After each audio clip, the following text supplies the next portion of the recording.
So Sankranti కానుకగా ఇచ్చే పింఛన్లకు ముందైతే పింఛన్లు తనిఖీ అనేది చేయడం అయితే జరుగుతుంది. సో ఎవరి ఇంట్లోనైతే అన్ని పథకాలకు సంబంధించిన ఒకే ఇంట్లో 4 పథకాలు 3 పథకాలు ఎవరైతే వస్తున్నాయో సో వారికి పింఛన్ అనేది కట్ అవ్వడం అయితే జరుగుతుంది. సో మరియు ఇంకా ఇవి ఉంటే మాత్రం వారికైతే పింఛన్ అయితే కట్ అయితే జరుగుతుంది. సో ఇంట్లోనైతే ఇంతమందికి అయితే పింఛన్ ఉండకుండానైతే తెలంగాణ రాష్ట్ర ప్రభుత్వం అధికారులు అయితే దీనిపై కొత్త నిర్ణయం అయితే తీసుకున్నారు. సో ఇంటికి వచ్చి అనేది సర్వే చేసుకొని ఎంతమందికి పింఛన్లు ఉన్నాయో, ఎంతమంది పింఛన్ తీసుకుంటున్నారో, ఎన్ని పథకాలు అయితే వీరికి అర్హతలు పొందుతున్నారో అనేది పింఛన్ సంబంధించిన తనిఖీ అయితే చేయడం అయితే జరుగుతుంది. సో దీనికి సంబంధించిన పూర్తి అప్డేట్ వివరాలు అనేది వీడియోలోకి వెళ్ళి అయితే తెలుసుకుందాము. దానికంటే ముందు అయితే మన ఛానల్ అయితే ఎవరైనా మొదటిసారిగా చూస్తున్నారంటే ఖచ్చితంగా అయితే ఛానల్ సబ్స్క్రైబ్ చేయండి. మీ బంధుమిత్రులకి అయితే వీడియోని అయితే షేర్ చేయండి. ఛానల్ అయితే సబ్స్క్రైబ్ చేసి పక్కనున్న బెల్ ఐకాన్ కూడా ఆన్లో పెట్టుకోండి.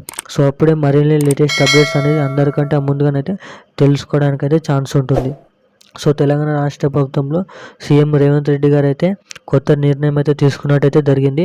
సో తెలంగాణ రాష్ట్ర ప్రభుత్వంలో 70,000కు పైగా కొత్త వాలంటీర్లను నియమించి ఆ వాలంటీర్ల ద్వారానైతే ట్రైనింగ్ ఇచ్చిన తర్వాత ఎవరైతే కొత్త పింఛన్ల అర్హత సాధించి ఉన్నారో సో వారి ఇంట్లో తెలంగాణ రాష్ట్రంలో ఉన్న అన్ని జిల్లాలు అన్ని ఇళ్లలో సమర్పించి ఒక కొత్త సర్వేని అయితే చేసుకొని ఎన్ని పింఛన్లు వస్తున్నాయో, ఎంతమందికి ఎన్ని జిల్లాలలో, ఎన్ని ఊర్లలో, ఎన్ని ఫ్యామిలీలలో ఎంతమంది తీసుకుంటున్నారో ఒక నివేదికను తీసుకువెళ్ళి సో దీనికి సంబంధించిన నివేదిక తీసుకువెళ్ళి పింఛన్లు ఎవరెవరికి ఇవ్వాలో ఆ ఎక్స్పైర్ అయిన వాళ్ళు అంటే చనిపోయిన వారు ఎవరైతే ఉన్నారో వారికి పింఛన్ కట్ చేసుకొని ఈకేవైసీ చేయించుకొని అన్ని సర్వే తీసుకున్న తర్వాత ఈ కొత్త పింఛన్లు అనేది కొత్తగానైతే ఇవ్వడానికైతే ఛాన్స్ ఉంటుందని అయితే తెలంగాణ రాష్ట్ర ప్రభుత్వం సంబంధించిన పింఛన్ శాఖనైతే దీనికైతే ఇప్పుడైతే అప్డేట్ అయితే ఇవ్వడం అయితే జరిగింది.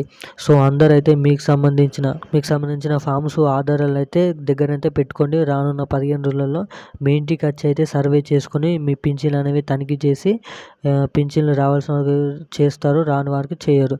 సో ఇప్పుడున్న అప్డేట్ అయితే ఇది. మరిన్ని లేటెస్ట్ అప్డేట్స్ కోసం ఛానల్ అయితే సబ్స్క్రైబ్ చేయండి. Thank you.